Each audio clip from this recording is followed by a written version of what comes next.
नमस्कार, आप देख रहे हैं सत्यम ग्राम न्यूज। मैं हूं अखिलेश कुमार। इस वक्त जो है हम वैशाली जिले के चेहरा प्रखंड क्षेत्र के बस्ती सरसिकन पंचायत अंतर्गत आए हुए हैं और बिहार में जो है राजनीतिक जो है चरम सीमा पे है। पलटू चाचा के नाम से जाने जाने वाले नीतीश कुमार जी फिर इस बार जो है महागठबंधन को छोड़ के एनडीए के साथ पाले में चले गए हैं। क्या ओपिनियन है? नेता का ना तो कोई परमानेंट दोस्त होता है और ना ही कोई दुश्मन।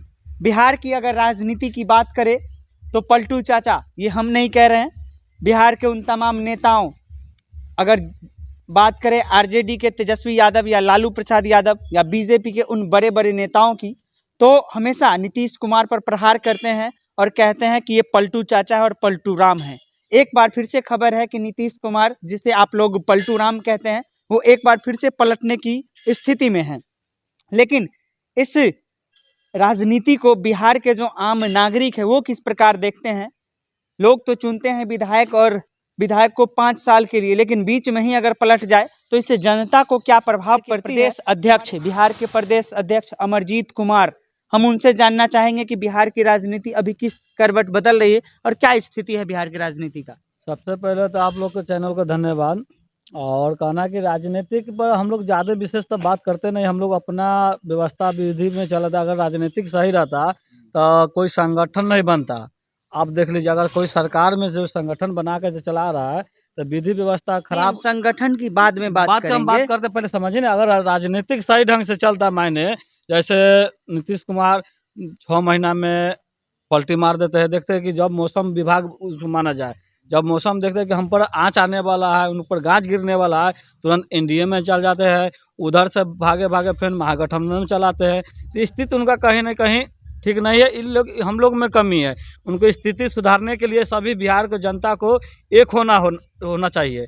तभी बिहार की स्थिति सुधरेगा, तभी उनको पता चलेगा कि बिहार की जनता में कितना वो शक्ति है। और बिहार की जनता जागरूक में होने में उनको बहुत अच्छा है। नीतीश कुमार एक बात बोले थे, मर जाएंगे लेकिन बीजेपी के साथ नहीं जाएंगे। और अमित शाह जी ने भी बोला था एनडीए का दरवाजा नीतीश कुमार के लिए हमेशा के लिए बंद हो गया। आप तो अभी बोलबे किए हैं कि इसे राजनीतिक का कोई स्थिति नहीं हो, दोस्त यानी दुश्मन नहीं हो। तो दोस्त भी नहीं होता है ना दुश्मन भी होता है। इसलिए तो वो अमित शाह क्या, कोई भी अगर देखेंगे सत्ता हमको बन रहा है तो वो दोस्ती को बोलता है कि कभी दरवाजा बंद था।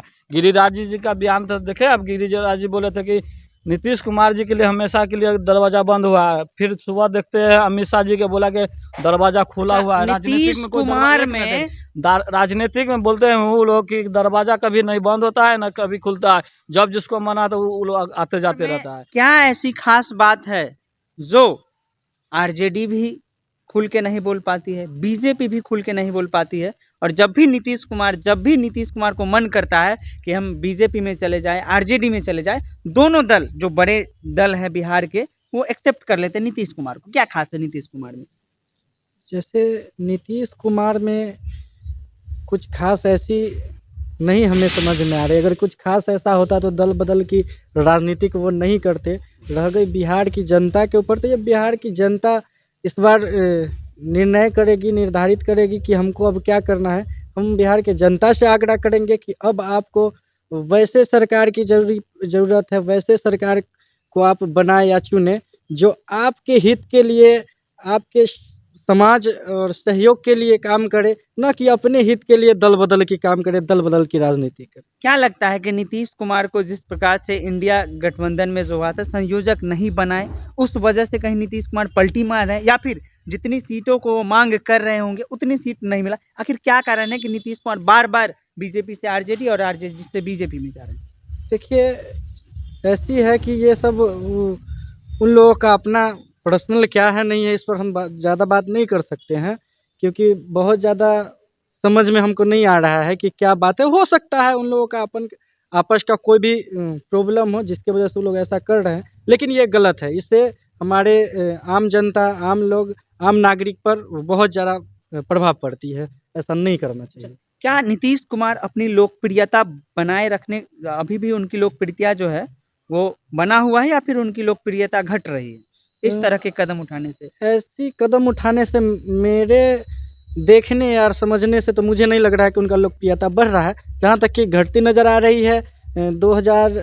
जब 11 में उनका सरकार हुई थी उस समय उनका मुझे लगता था कि आने वाला टाइम में फुल बहुमत से वो सरकार बना लेंगे, लेकिन जब 2019 की चुनाव देखी गई तो ऐसा कुछ नज़र नहीं आया, क्योंकि कहाँ सीट 80 प्लस हुआ करता था, उसके बाद एकाएक 50 माइनस हो गई, तो इससे लोकप्रियता घट रही है। इसी वजह से तो इतना ज़्यादा उनका सीट पे प्रॉब्लम गिरती आ रही है। तो मैं ये तो साफ है। बीजेपी कहती थी कि दरवाजा बंद हो गया है। क्या बीजेपी अगर एक्सेप्ट करती है नीतीश कुमार को तो बीजेपी को फायदा होगा या नुकसान होगा?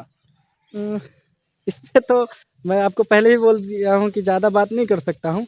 जो भी करना है इस बार हो रही है। आने वाले राजनीति लोग में इस तरह से जो हो रही है बार बार दल बदल या फिर सत्ता परिवर्तन, क्या इस तरह के कानून में भी अब फिर से संशोधन होना चाहिए? जी, ये बात आपने सही कही। इस चीज़ को हमने बोलना भी चाह रहा था कि दल बदल की राजनीति से अच्छा है कि बिहार में आप इन नेताओं से छुटकारा देके राष्ट्रपति शासन लागू करवा दे तो बेहतर है। क्या नाम हुआ? जी, मेरा नाम सुशील बिहार कुमार की राजनीति अभी चल रही है, क्या लगता है देश को क्या दिख रहा है? ऐसे तो बिहारी तो बिहार की राजनीति जो अभी फिलहाल चल रहा है लगातार, तो दल बदल हमेशा होता आ रहा है। इससे पहले भी हुआ था, जो कि पहले 2019 से पहले जो आरजेडी से हटके, हाँ, महागठबंधन से हटके उन्होंने बीजेपी में शामिल हुआ था। अब फिर वो बीजेपी से हटके फिर आरजेडी में आ गए थे वो। अब फिर अभी हटने का इरादा बना लिए हैं। पलटू चाचा, पलटू कुमार, बहुत सारा शब्द बहुत उनके सारे नाम लिए हैं उनके। नेता जो है निकालते हैं या आम जनता जो भी कहती है। क्या लगता है पलटू चाचा फिर पलट करके बीजेपी में जाएंगे तो उनका कद बढ़ेगा या घटेगा बीजेपी में? कि ज़्यादा पलटी मारने से लोगों की नज़र में उनकी कद घटती है। अगर आप किसी को ज़बान दे देते हैं तो लोग सोचता ये है कि हम ज़बान दे दिए हैं, अब इससे मुकरे कैसे। यही नीतीश कुमार 1 साल पहले कहते थे मर जाएंगे लेकिन बीजेपी में नहीं जाएंगे। अमित शाह भी कह चुके थे कि दरवाजा बंद हो गया है। तो क्या लोगों को बेवकूफ बनाया जाता है इस तरह? 100% यहाँ पब्लिक बेवकूफ़ बन रहा है, इसलिए कि जब जनता ने उनको चुना, जिस टाइम जिस गठबंधन में थे चुना, वहाँ ये होना चाहिए था कि उस गठबंधन से उनको हटना नहीं चाहिए था। अगर हट के आए हैं वो, फिर यही रहना चाहिए था। अब फिर वो हट के यहाँ से इस गठबंधन से हट के किसी और में शामिल हो रहे हैं, इसका मतलब जनता को बेवकूफ़ बनाया जा रहा है। 75 दिनों के अंतराल में 2 लाख से ज्यादा नौकरियां दी बिहार सरकार। किससे आप क्रेडिट देते हैं, नीतीश कुमार या तेजस्वी प्रसाद यादव? क्योंकि जब ये अलग होंगे तो दोनों लोग अपना अपना क्रेडिट लेंगे, लेकिन आप किसे क्रेडिट देंगे? देखिए, नीतीश कुमार तो इससे पहले मुख्यमंत्री रह चुके हैं ऑलरेडी। उप मुख्यमंत्री तेजस्वी यादव अभी थे, जी तो उन्होंने इलेक्शन से पहले भी कहा था कि अगर हमारी सरकार, महागठबंधन की सरकार बनेगी तो हम लोग बहुत सारे नौकरियां देंगे। तो जहाँ तक मुझे लग रहा है कि तेजस्वी यादव की हो सकती है, कंफर्म तो बता नहीं सकते, अब वो लोग ही जाने। पब्लिक की नज़र में यही है कि तेजस्वी यादव की ज़्यादा। आगे की राजनीति किस तरह होनी चाहिए बिहार में? क्योंकि बिहार में आगे की राजनीति ये होनी चाहिए, अगर रूल लागू होना चाहिए यहाँ पे कि अगर हमारे गठबंधन की सरकार हो या फिर किसी एनडीए की हो या फिर महागठबंधन किसी भी सरकार अगर होती है तो वो दल बदल बीच में ना करे। अगर दल बदल होता है तो री इलेक्शन होना चाहिए। क्या नाम है आपका? सत्यम ग्राम न्यूज जनता का ओपिनियन आपको कैसा लगा जो है कमेंट बॉक्स में ज़रूर बताएं। देखते रहिए सत्यम ग्राम।